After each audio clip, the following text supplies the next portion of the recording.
Good afternoon, and welcome to the PACE webinar entitled Uptime in the Contact Center Software Industry, sponsored and presented by Connect First.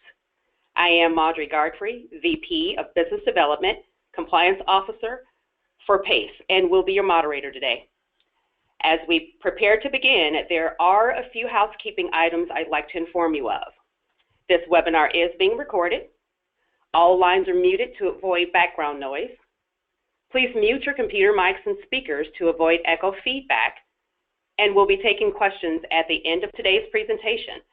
So feel free to type any into the questions box located at the lower right-hand corner of your screen. We will attempt to answer as many questions today, and those that we don't get to, will respond via email. I'd like to now introduce our presenters. Steve Biederman is the CEO at Connect First.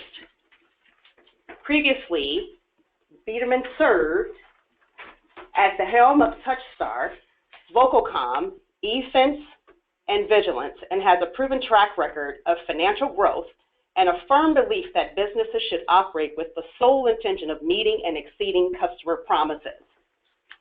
And then we have Josh Stevens, who's an associate attorney for McMurray, Peterson, and Schuster. Josh focuses his practice on helping clients achieve their business goals while understanding and complying with federal and state consumer protection laws.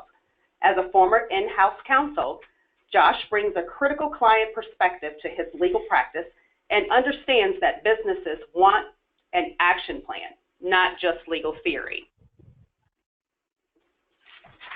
Without further ado, Steve, why don't you kick us off? Maudrey, thanks very much. I appreciate the introduction. Well, hello, everybody. I'm glad that you could join us today in talking about what I think is one of the most important pieces of call center technology, which is uptime. As Maudrey said, I am the CEO of Connect First, and we are a cloud-based platform, and we provide companies, as it says, with a scalable, stable tool that can assure our clients of really the highest uptime in the industry. I joined Connect First 9 months ago, and I really did it as a selection on my own side in terms of finding what I felt was a company that could once and for all provide what I felt were the key pillars of what was necessary for contact centers. And it's my belief that everything must start with dependability and uptime. Someone recently said to me that the dialer or the call center technology is just table stakes in the game of contact centers, and it just gets you in the game.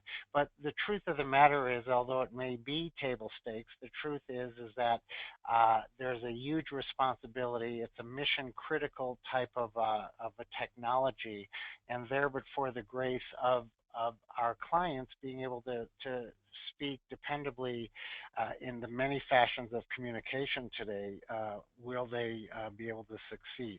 So our particular platform, we have over 600 contact centers using it. I believe we're over 40,000 agents at any time on the system. It's a very scalable model, and being in the cloud allows for you to be able to add and subtract agents as quickly as you can.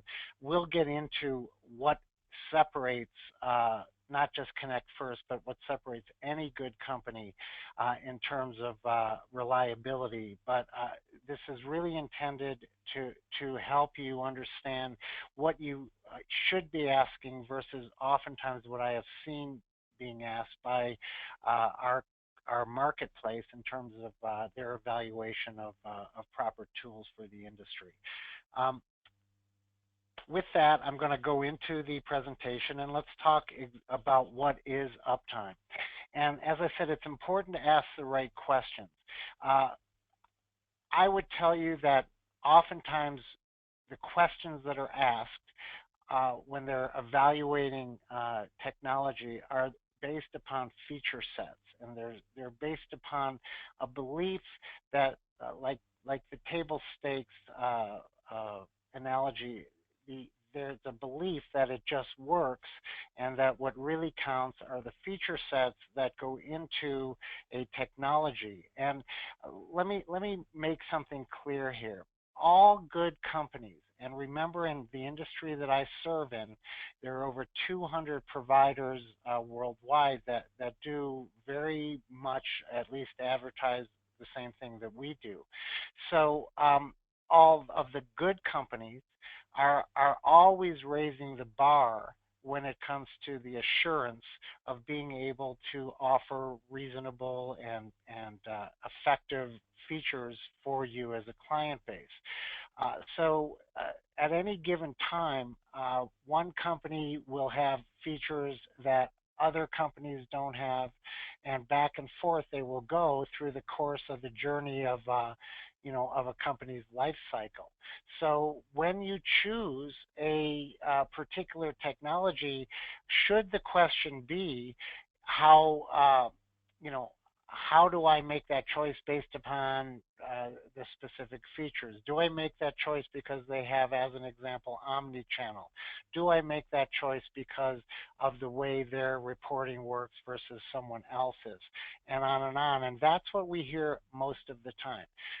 But in my opinion, because I believe that that's a moving target, feature sets, and you can always depend on good companies adding them, maybe not all at the same time, what I believe you should be asking is, tell me what uptime you have. When you measure uptime and you talk about 5 nines, what does that really mean? And what is the difference in this case, as the slide says, 5 nines to 4 9s and a 5? Let me give you an example. At Connect First, we are we have never fallen below 5 9s, and we're at on the average of 5 9s and then a 4. So we've even raised the bar on uptime to another level. We'll have many months where at a time where we're 100% uptime. But remember that clients or providers measure differently. Some providers may say that downtime is literally time when you're completely down. Others may say it has to do with voice quality, and if you're facing any voice quality, that's considered downtime. And other companies may say voice quality issues are not downtime, they're just problematic and must be worked towards. But as you know, out in the market, voice quality is an issue. So whether in our company, anything that prevents you from being able to effectively use your system is actually measured as downtime. Let's take an example of the 5 minutes of downtime per year and what that equals versus the 26 minutes at the difference in literally just less than a half of a percent. The reality is that take a minute of downtime and take 500 agents, and that's 500 minutes of downtime. And you have to say, what is the value of that downtime and the cost to me of that downtime versus the upside of what the newest and greatest feature sets have. And it's an incredibly important thing that you must be asking yourself at all times. Do you need the newest, the jazziest features? Will you use those features? I built a system some years ago, and we were the first system in the world that had omni-channel. And in having omni-channel, we had great demos because we were the first people to turn the market on to them. We not only had great demos, we made sales because of the elegance and sexiness that we were able to to offer to our market. But I will tell you that not one of our clients in the first 3 years of having omni-channel ever used it. And in fact, when we began to have clients that needed omni-channel and began to use it, they began to look at the usability of the features that we had developed and found that the nature, the way we had displayed the availability of those features was not in fact even effective for how they wanted to do it. So what does uptime mean in terms of the stability of the provider that you're using? Oftentimes is how do they bring out new features? What is the testing that's done? What is the more important, the question is, what is the usability of the available feature? So I have found that the best companies in the industry are not the companies that are first generation of feature sets. Uh, those may be the newest and jazziest, but often they're not used.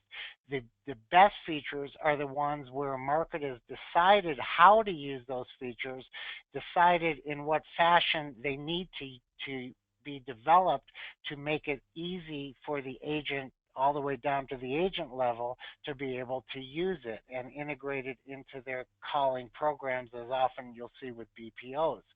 So in fact, oftentimes the stability of a platform can be based upon the safety with which development on those features is done. And I have found that the conservative approach is the best one for the client, and that approach requires you to be able to wait for the market to tell you the way they want to use it, and it's better than having developed a feature and forcing the market to use it in the way that they may or may not prefer to use it. A business like ours is based upon the idea of business, that our business is to enable your business. It's not to dictate the way you run your business. So you run your business your way, and then, in fact, we will provide the technology for it. All of this relates to uptime because development, oftentimes with 200 competitors, you'll see fast and furious new features constantly coming out, and whether they're usable or not, the impact can be really an issue. I'm going to give you a quick story here since I have the time to do it.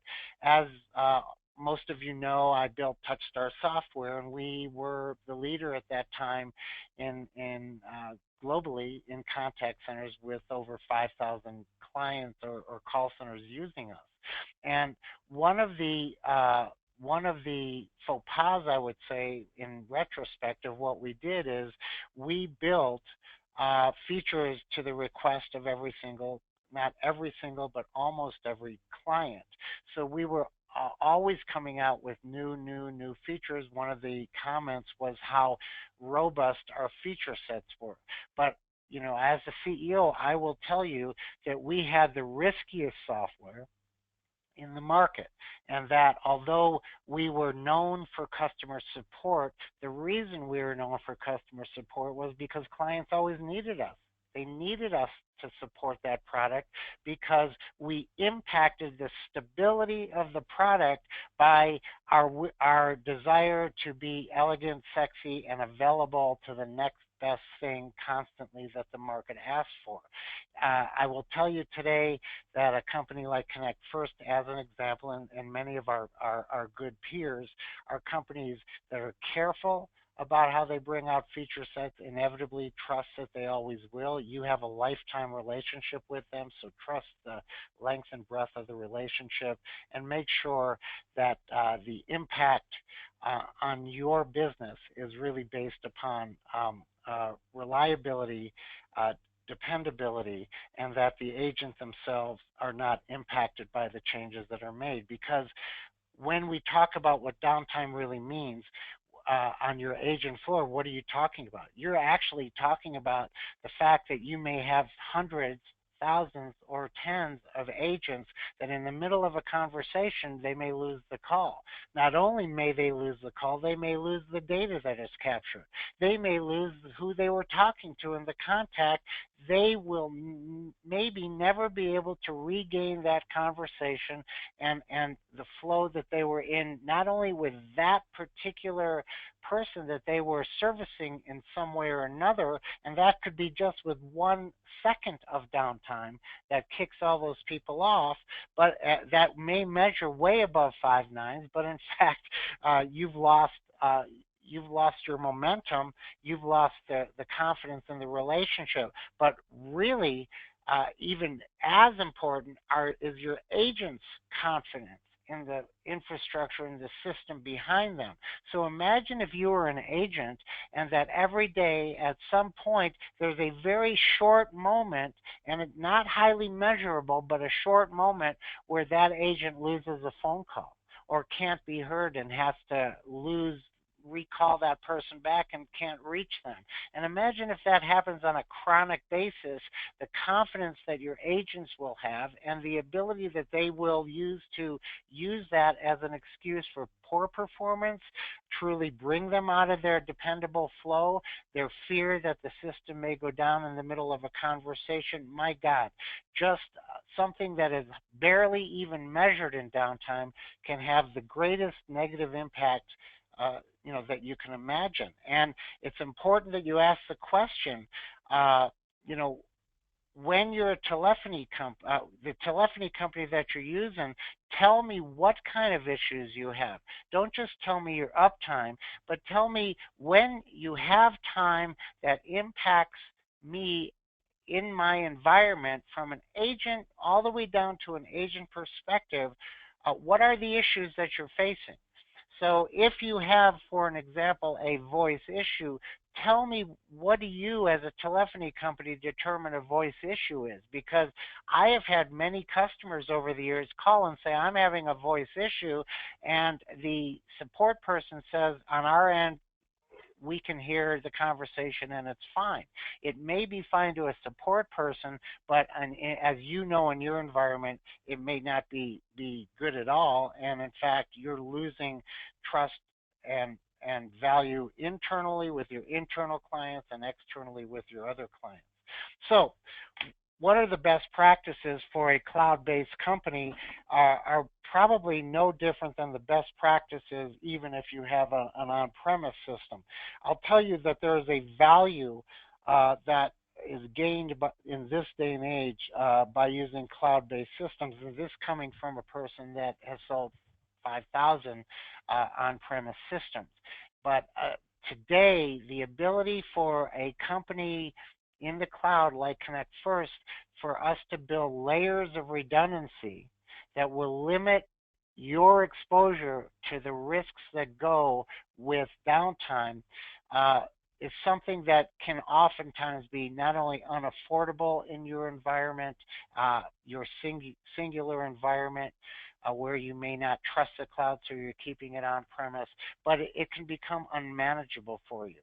So in our case, we are, as I talked about with new features, we're building software with best practice development.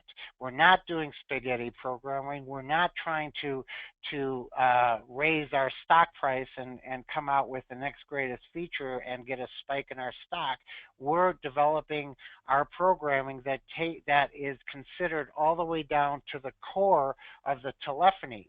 Thus, the question you need to ask is, tell me how you build your new feature sets when you get them. How do you deal with requests when you say yes?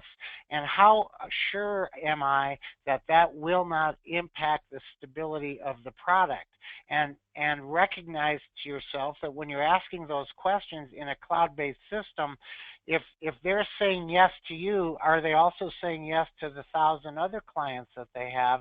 And if there's a constant yes approach to their business, although that may be quite attractive to you as a client, what is the risk to the stability of the system if they're constantly making adjustments on a continuous basis too quickly, to a system that is a centralized system in the cloud?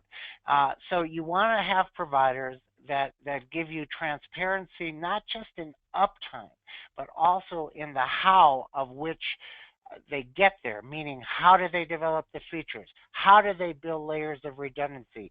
What exactly does that mean to them? Let's talk about uptime in the infrastructure for the call center. And what do you need? You need a stable connectivity from us to be able to assure that you're getting constant and dependable communication. But what does that require on your side? It requires you to have invested in your own infrastructure. So although you can get on the web almost anywhere from any home or remote agent basis, if you yourself have not taken the time to build a stable environment or to demand a certain stability of an environment to your remote agents, no matter what we do in the cloud in terms of our own redundancy and infrastructure, you're going to be finding that there are problems. So we as a company may always be up, but you as a center may be having quality and downtime problems because of your own environment. So remember that getting into the cloud does not assure you of stability without you meeting your part of the bargain. Cloud-based platforms are high volume activities, and they and that's on our end. So what I mean by that is that on our end we're having so much data going forth, so much voice going forth. It requires great bandwidth, but at the same time, in your environment, relatively speaking, it's a ton of activity going back and forth. And I have seen way too often that on an internal basis in contact centers, you're robbing Peter to pay Paul, and you're not recognizing that the singular place you need to invest your money is on your own infrastructure. Get the most bandwidth, not the narrowest bandwidth, and make sure that not only we are doing that, but you too are doing that. Call centers require their own forms of network redundancy, in other words. You still must have your own security management. You can, with a good company, like a Connect First as an example, or even our peers, if you ask that company to help you understand what the best practices are for network redundancy and security management, and try to combine what your best practices are with what the telephony providers are, you're then going to come out in the place that you need to come out. Remember this, your highest level of risk though will always be with remote agents, because those are agents that are using a different setup that doesn't always show you visibility and transparency. So if you're a remote agent operation, I have a great friend that runs 1,200 remote agents, and other than a small 25-seat portion that's in-house, everything is remote agents, and his greatest concern is stability. His belief for many years was, if I have the right company, then that's going to solve that problem. And I've always said to him, Bill, that's not going to solve that problem alone. What's going to solve that problem is you setting up a view into each of those 1,200 remote agents, making sure that you understand their environment and you put demands on them. And I've been told that that's a difficult thing to do because, of course, it's somebody's home and it's not easy to get agents and to get good agents. And if you ask too many questions, they won't go with you. And I say, well, for goodness sake, that's the nature of your business, and it's something that you should be thinking about. But the call center platform and the telephony provider is just on our end, all that you're doing, it's much more complex on our side, but we take all of that heavy lifting.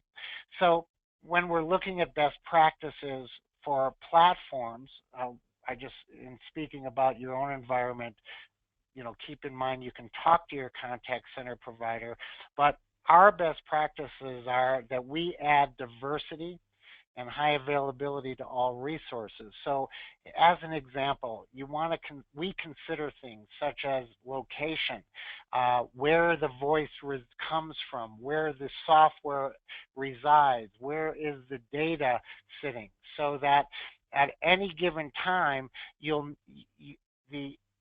it'll be the rarest of circumstances that you would lose voice, software, and all the data all at the same time, because what we're doing is creating a diverse network throughout the country with different environments and different locations, being able to segregate and isolate voice versus software versus data. And it allows us, with building redundancy, to be able to have a lot of safety. So redundancy is essentially mirroring everything that I have. So every point of failure that I can anticipate within not just my system, but my environment, we will build multiple mirrored environments that on a location. So when you have an on-premise system, that's very, very difficult to do. In the same way, in separating these functions into a diverse approach, especially when it comes to location, managing that, being aware of the failovers, and then putting a 24/7 monitoring, which requires you not only to have automated monitoring, so recognizing when bandwidth gets to a certain point, we need to fail over, even without the contact center being aware of it, to other, let's just say, channels and other voice providers. This is why today being in the cloud gives you something that is very costly and difficult to not only mimic, but in terms of environment, but be able to mimic in terms of the same level of talent that large providers with tens of thousands of agent use are able to do. Let me continue with the best practices and talk about, we utilize a high availability type of an environment. So in our case, we have chosen to use Amazon Cloud. It's not only geographically diverse and offers great redundancy, but it's the largest and most sophisticated server farm in the world. And so you wouldn't have, as an example, the United States Department of Defense uses Amazon too, and I've always felt that, well, if they can do it, I think that's pretty safe for us to do. If it can prevent a nuclear attack with dependability, I'm sure that we can use it to provide stability for our client.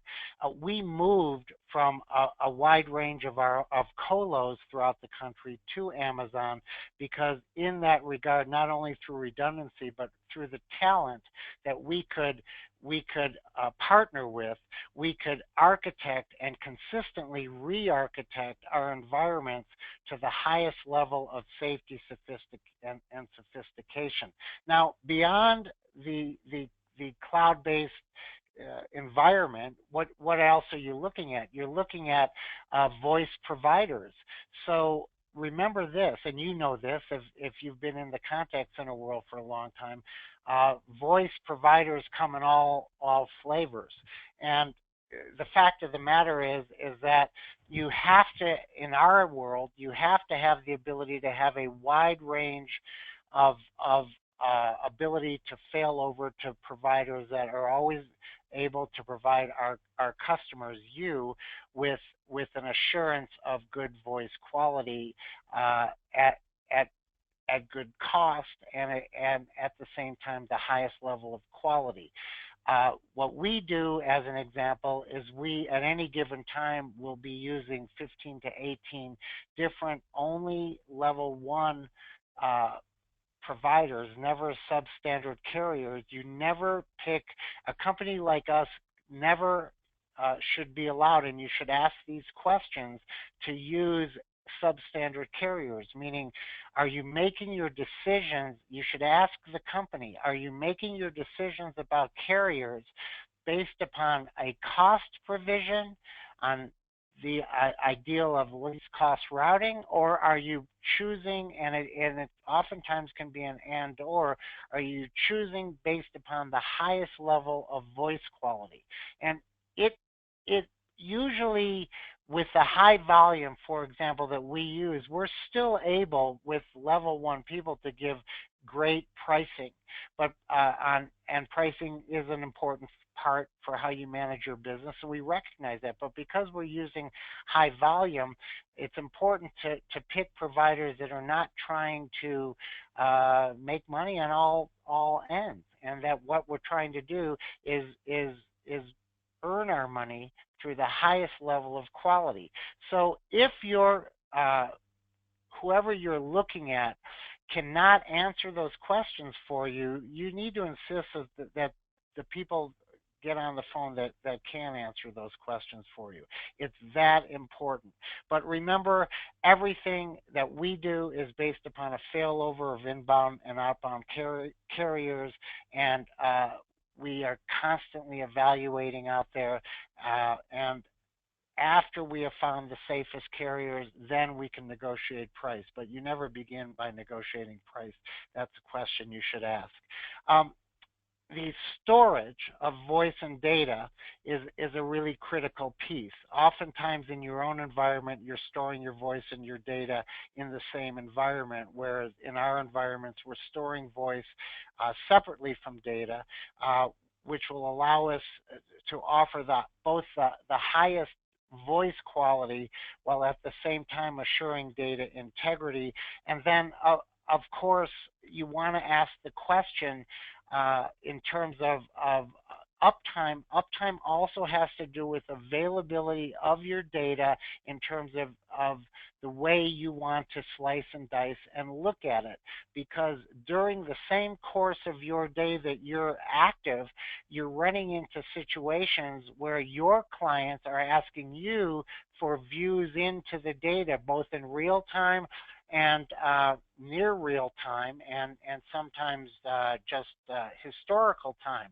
But if you have a tool provided to you by that platform provider that allows a big data look into what you're doing, both in recordings on the one side and your data analytics on the other side, in this day and age, it should be highly customizable. As I say, always available to you, whether it's immediate activity or legacy activity. We, for example, store our data for the lifetime of our clients, and allow the ability to be able to access that data.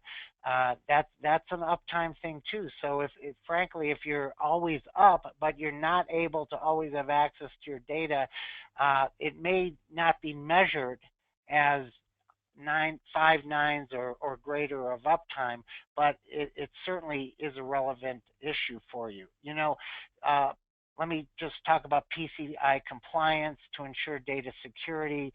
The ability for companies such as us, with our own abilities of development, management, and limitations that we can put on access of data, in today's world, you're safest, frankly, in a cloud-based environment than your own select environment, that if somebody breaks into, you're breaching not only PCI compliance, but other issues relative to that. Let me end this by saying Josh is going to be speaking about legal issues that come from this, but the point of uptime is relative in minutes. It's relative in type of issues that can be ignored in terms of common uptime measurements, but that are pertinent, such as quality issues. And your questions need to be based upon the recognition that problems will happen, but what do you do about it? How do you do it? And what are these redundancies that you use that general term for? Later on today, I'll be available here to answer any questions that you have. Think about them, send them in. I know that I really appreciate Pace setting this up, and I know they're interested in making sure that you have the safest and best environment. With that, I will pass it back to you, Margaret. All right, and next up we have Josh Stevens of McMurray, Peterson, and Schuster, who's going to bring you risk mitigation for Uptime. Yes, and thank you, Audrey. Thank you, Steve. That was an excellent presentation on the ins and outs of uptime and what we need to be thinking about for our contact center solutions. I'm going to, as Steve mentioned, I'm going to shift gears a bit and turn to legal issues and in particular risk mitigation related to these uptime concerns. And as Madhuri said, I am with McMurray Pierce & Schuster, and I was actually an in-house counsel at a business that had a call center, and I have witnessed firsthand the effects that a poorly understood or considered service contract can have on a business. And so with today's presentation, hopefully you're going to be empowered to think about some points that may not have crossed your mind and ask some tough questions, and in the end, avoid some of the potholes others have fallen into. But before we begin, I must remind everyone that the materials in this presentation are provided for informational purposes only and do not constitute legal advice. This presentation is not intended to create an attorney-client relationship, and you should always seek the advice of your own counsel before acting or relying on any of the information in this presentation. And actually, I'm going to go so far as to say you should always seek the advice of your own counsel when you're dealing with contracting for these contact center solutions, and we'll get into why here in just a minute. So let's start by discussing some of the areas with the highest potential for misrepresentation or misunderstanding when you're doing your due diligence for a contact center solution. And some of this is going to be echoing what Steve said, but it's important to do that because, again, these solutions are absolutely mission critical. So as Steve already discussed, the difference between 4 nines, 4 nines and a 5, or 5 nines in terms of actual minutes can be huge and have a significant impact on your business's operations. So when evaluating a solution, it's important to have an understanding of what the sales and marketing folks are telling you in terms of percentages converted into minutes. And how is that measured? Per year, per quarter, per month? And as Steve mentioned, how many instances of downtime are experienced in a typical month, in a typical year? What is that downtime? Is it a lack of availability system-wide, particular to you? Is it a drop of voice quality or drop of features? Ask the tough questions. Don't hesitate to be your own advocate in this situation. Second, be on the lookout for representations regarding sound quality and redundant systems. Never accept at face value claims made that the sound is crystal clear or that the company uses redundant servers. Listen to the sound yourself and ask for details about the redundant systems. Ask questions such as where the server is located. How do backup power systems work? Is there a delay in switching from one system to another, and how does that impact use of the solution? As Steve mentioned, even if you have 1 second of downtime, if that 1 second of downtime interrupts the flow of the conversation between the agent and the potential customer, well, you may have just lost a sale, or you may have a dissatisfied current customer. And also, if it's cloud-based, ask who hosts it. Is it a reputable provider like Amazon? And go the next step. Investigate that cloud hosting solution. Go look at Amazon's white papers. Go look at their information. Understand how they put in place redundant systems. Third, do your due diligence into the security management of the solution. Ask for information and documentation regarding software and hardware-based security measures. Go as far as to ask about even physical limitations. Are doors kept locked? Who has access to servers? Ask about prior security incidents and the company's response. Remember, any data issues that occur, if somebody's information gets stolen, then that's coming back to you. Even if potentially it was the contact solution center that created the issue, it's coming back to you in the end. So always investigate that. And lastly, determine what the company means when it says it provides a guarantee of its services. Ask what's covered under the guarantee. Is it only a total loss, or is it a reduction in voice quality or the loss of a feature? Does it mean that you'll be reimbursed a portion of your fees paid for the service? Or does it mean that you'll be provided some set of damage reimbursement, recognizing the impact that the outage has on your business? Now, you may be asking, why must a business go through all this effort to investigate and do due diligence on these areas of potential misrepresentation or misunderstanding when companies are supposed to be prohibited from making misrepresentations? Well, the reason is simple. In the United States, the laws that we as consumers typically rely on for protection that prohibit unfair or deceptive acts or practices just don't apply to businesses. U.S. law and courts have for centuries taken the position that businesses have sufficient wealth and experience to be able to conduct due diligence and protect their own interests without intervention of the government. We all may have seen some headlines about some investigations happening here or abroad, but at the end of the day, businesses must protect themselves. And the best way for a business to protect itself, in addition to conducting extensive due diligence, is to negotiate a contract that strongly protects the business interests. Because pre-contract marketing materials and claims typically are not incorporated into contracts, you really must rely on the contract itself for protection. So let's go over a few key points to negotiate when the time comes. First is uptime percentage. Make sure the contract spells out the correct percentage and its measurement period. Also negotiate whether that percentage includes or excludes regular routine maintenance. Also, you need to define what qualifies as downtime. As we've discussed in today's presentation, is that a complete loss of availability of the system? Is that poor voice quality? Is that the loss of a feature?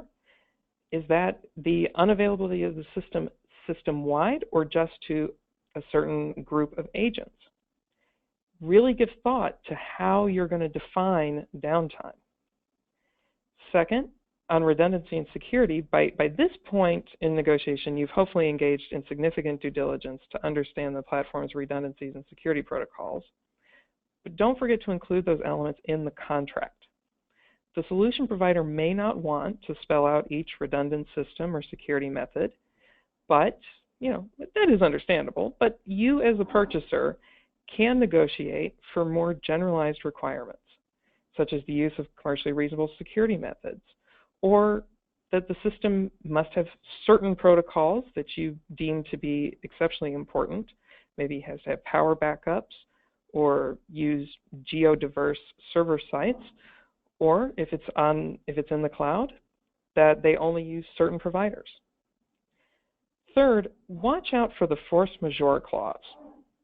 Now, most people don't pay attention to the force majeure clause because we've all read so many of them. These are the clauses that relieve either party of liability if a breach is caused by acts of God, war, nuclear disaster, hurricanes, earthquakes, the list goes on. Unfortunately, force majeure clauses can sometimes swallow the protections written into the contract, and I have personally seen and rejected force majeure clauses that were so broad they even included things such as power outages, water outages, transportation problems, or labor disputes.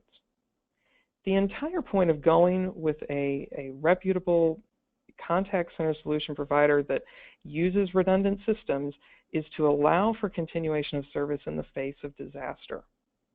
So be prepared to negotiate this point and make sure that your force majeure clause doesn't gobble up all the protections that you put in. The other main point for negotiation involves the remedy for breach. Service agreements typically provide a prorated reimbursement of fees for the lost service time beyond the uptime promise. From the position of the service provider, this makes sense. It provides an easily calculated and limited damage amount that the provider can build into its pricing model. However, for the purchaser, this limited damages amount does not fully take into account the collateral damage to the business, such as lost sales, employee downtime, and loss of goodwill. To account for these collateral damages, you should consider negotiating a lost business reimbursement rate or liquidated damages provision that, while not perfect, will allow you to recover some or all of a fair estimation of the damages you encountered. So for example, instead of, say you have 7 minutes of downtime and your contract permitted 5, instead of having those 2 extra minutes of downtime multiplied as a prorated portion of your fees, instead you're going to multiply those by whatever per minute reimbursement rate or liquidated damages rate that you've written into the contract. So to summarize, if you're looking to enter into a contract for a new contact center solution, don't forget 3 things, and actually I'm gonna add a 4th to this list. First, do your due diligence. Only you can protect yourself. Second, negotiate anything important to you into the contract. And get good counsel to help spot where exceptions may swallow all your hard work. Number 3, consider your remedy and don't hesitate to negotiate for it. It's always best to plan for the worst and hope for the best. And the 4th that I'm going to add to the list, I've mentioned before, I'm going to mention it a 3rd time, is get your good counsel and bring them in early. This is something a lot of businesses don't think to do. The business folks go out and they negotiate, and by the time the deal reaches the lawyer's desk, everything has pretty much been agreed. If you have good counsel who are experienced with these systems, they can help you from the very early due diligence stage identify the questions to ask, help you find ways to ask them where you don't have to be the bad guy, right? Let the lawyer be the bad guy. That's what we're here for. And then write it up in a way that really gets across what you're looking for. So with that, I'm going to turn the floor back over to Madhuri for our Q&A. All righty. A special thanks to both of our presenters. If you'd like more information on Uptime and the risk involved, please feel free to contact either Steve or Josh at the email addresses and phone numbers provided. All right. I do have a few questions that were sent to me privately, so I'm going to read off those questions, and either Steve or Josh, feel free to jump in and answer those questions accordingly. The first question I have from one of our attendees is Uptime always protected by an SLA?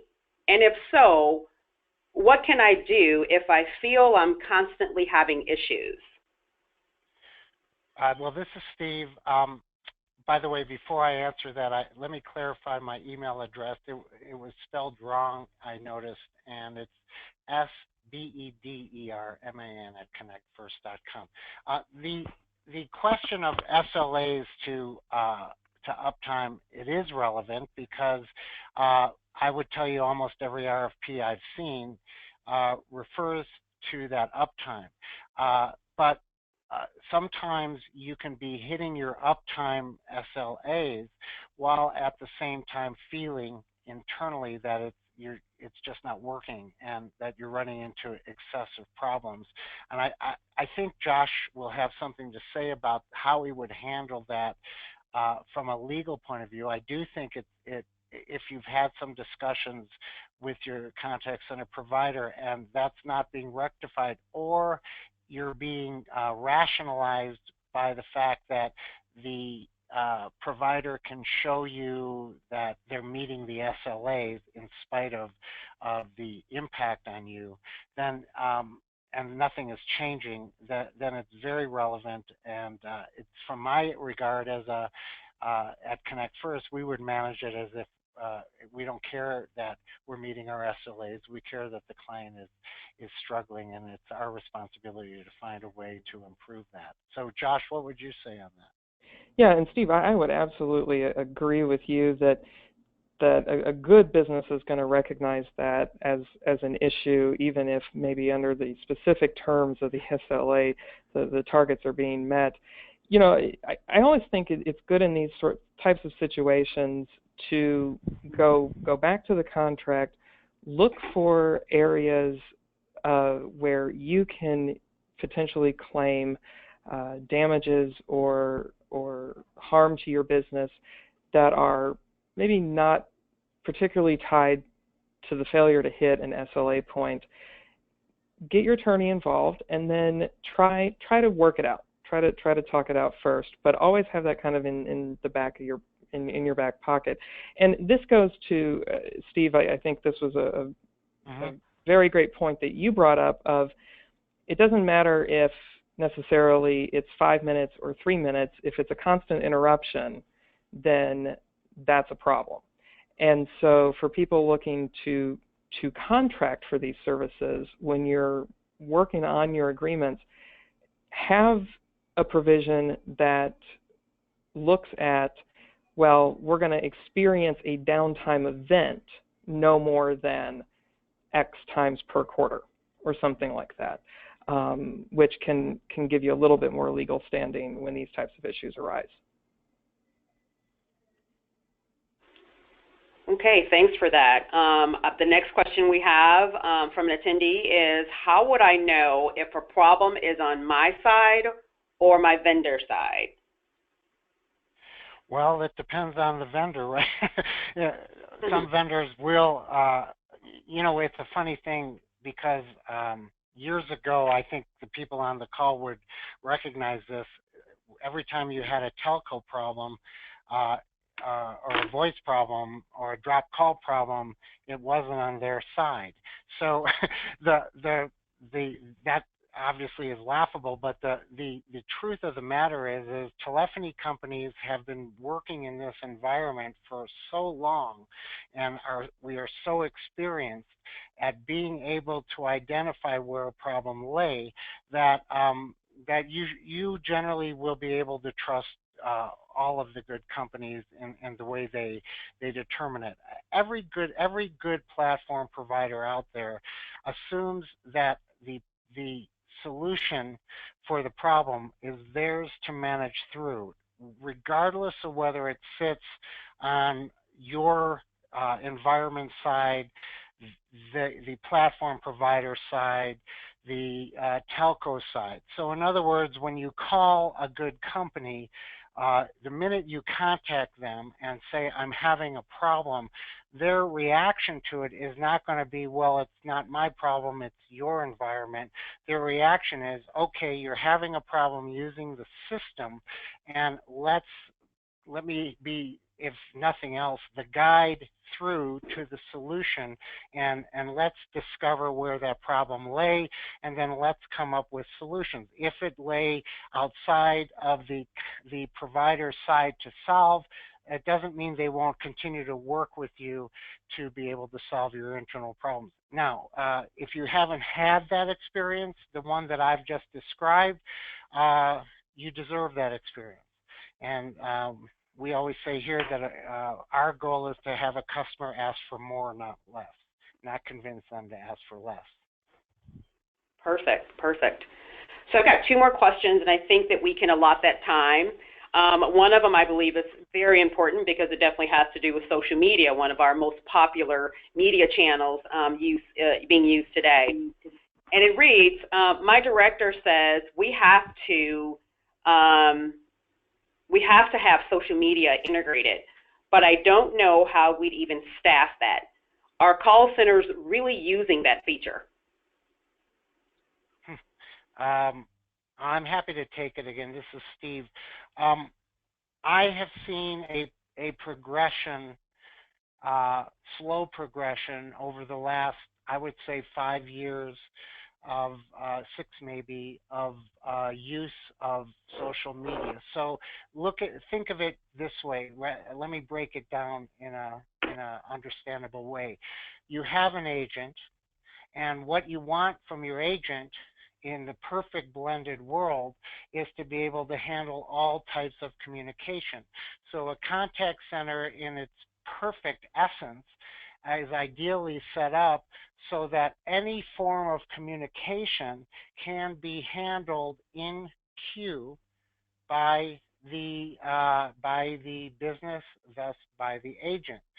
So that's in theory the ideal. So I have an agent that in queue can take the next call, whether by however you choose to prioritize it, by an inbound call, an outbound call, an SMS, a Facebook comment, a Twitter comment, an email, and they're just handling the next thing in line.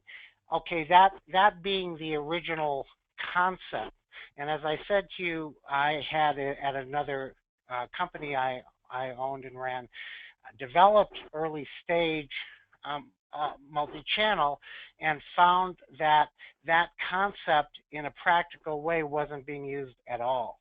And so the truth is how many of you ask yourselves, can manage an environment where you have an agent being trained on how to handle Twitters and how to handle Facebook and how to handle voice and how to handle inbound for multiple campaigns all at the same time? It's not a practical world, and I don't know of anybody anyway, I'm sure there are, that are though effectively using that. So inevitably what you'll see happen, and I see it a lot right now, is you'll see agent groups.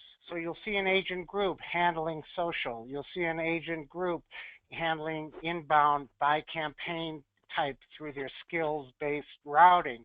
You'll find outbound in the same way with TCPA compliant calling. So really, I think, ideally people go to trade shows, they see all of the availability of the features, but if you don't have a practical way to manage it in your environment, it's not valuable to you at all. So as an example here, Connect First is using a very pragmatic route to developing the various additional channels based upon the usability of it. So in good time, what usability is not only just how you blend everything, but in the practical nature of things, how do you really want to do it with split work groups in different environments? And so really good question, kind of complex, could go on much longer with it, but you should go back to your owner of your company and say, before we delve into this, let's make sure that when we get a company that has all these features, it isn't impacting their stability, number one, which is the point of this call, and then two, that we really know how we're going to use it. Perfect. Thanks so much to you, Steve, and also to you, Josh. The remaining questions, we will send out the responses to those via email for those who did ask the last remaining questions. So this presentation will be available on the PACE website within the next 48 hours. But let's talk a little bit about the next national PACE events. Thank you all for attending today's webinar. Yes, and as a reminder, the 2016 PACE TCPA Washington Summit is being held at the W Hotel in Washington, D.C. on September 18th through the 20th, where you can receive valuable information in regards to Connect First services, as well as the Uptime information that you're hearing here. You can visit www.paceassociation.com to take advantage of the early bird registration offers. There will also be the CCP, or the Customer Engagement Compliance Professional, 2-day live training and exam event being held September 17th through the 19th at the same location, just a day ahead of the summit, and there are still seats available for that. So from PACE National and Connect First, thank you for joining us, and have a terrific day. Bye-bye.